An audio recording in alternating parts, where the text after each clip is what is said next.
Durante a Segunda Guerra Mundial, o exército americano criou uma unidade secreta para enganar os nazistas nos campos de batalha na Europa.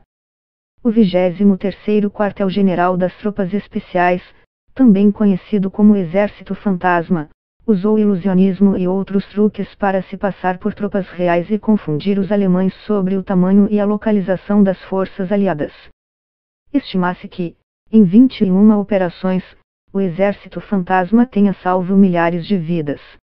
Acredita-se que nunca tenha sido descoberto.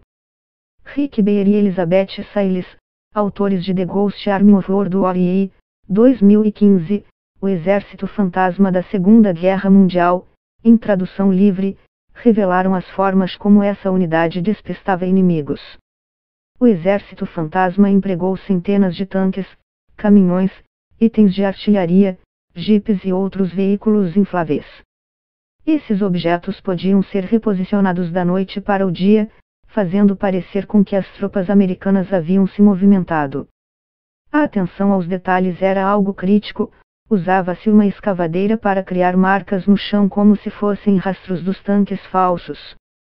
Era preciso tomar cuidado para que civis não chegassem muito perto, como certa vez quando 2 franceses em bicicletas conseguiram ultrapassar a barreira de segurança e viram o que pareciam ser 4 soldados levantando um tanque de 40 toneladas.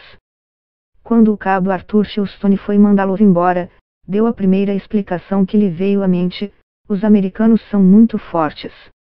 De noite, o Exército Fantasma usava flashes para simular disparos e, assim, atrair o fogo inimigo para longe da artilharia americana. A unidade montava itens de artilharia infláveis a cerca de 500 metros de distância.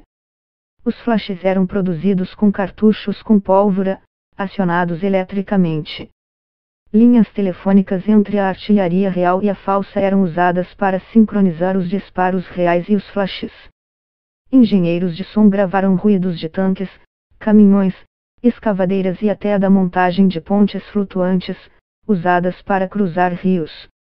Diferentes efeitos podiam ser mixados para criar determinados cenários e depois tocados com potentes caixas de som, colocadas em veículos para simular unidades em movimento. Com um alcance de mais de 16 quilômetros, isso não só enganou os alemães como também tropas americanas próximas. Na guerra, a maioria das mensagens importantes eram enviadas em código Morse. A inteligência alemã era tão sofisticada que conseguia reconhecer o estilo de cada operador de rádio americano. Então, os membros do Exército Fantasma tinham de imitá-los, aprendendo a copiar suas técnicas particulares para que ninguém notasse quando a transmissão de mensagens falsas desse lugar à das verdadeiras. Até hoje, alguns especialistas dizem que isso é impossível, mas o fato é que os integrantes do Exército Fantasma faziam isso rotineiramente. Parte do trabalho dessa unidade era criar uma farsa para os espiões alemães infiltrados nas cidades.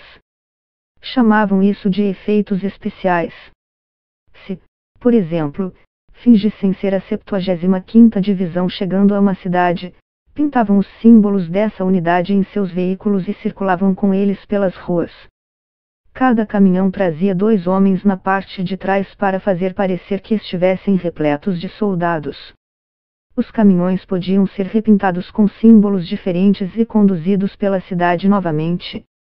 Outro efeito especial empregado era costurar nas roupas identificações das unidades pelas quais estavam se passando e depois interagir com os moradores.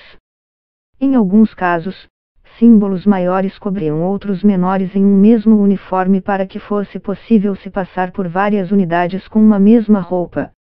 Eles podiam ir a um bar e criar uma confusão e remover o símbolo que estava por cima para fazer o mesmo em outro bar. O cabo Jack Massey lembra que suas camisetas ficaram estragadas por costurar e arrancar diferentes identificações nelas. Em nome do realismo, o Exército Fantasma criava um quartel-general falso para as unidades pelas quais se passavam, e, claro, isso exigia que houvesse no local um general falso. Assim, mesmo que fosse expressamente proibido, militares de baixo escalão colocavam as estrelas de generais em seus uniformes para se passar por militares de instâncias superiores. Em um episódio, um general falso acompanhado soldados armados fez uma inspeção no fronte. Seu maior temor era se deparar com um general de verdade, o que faria a farsa cair por terra.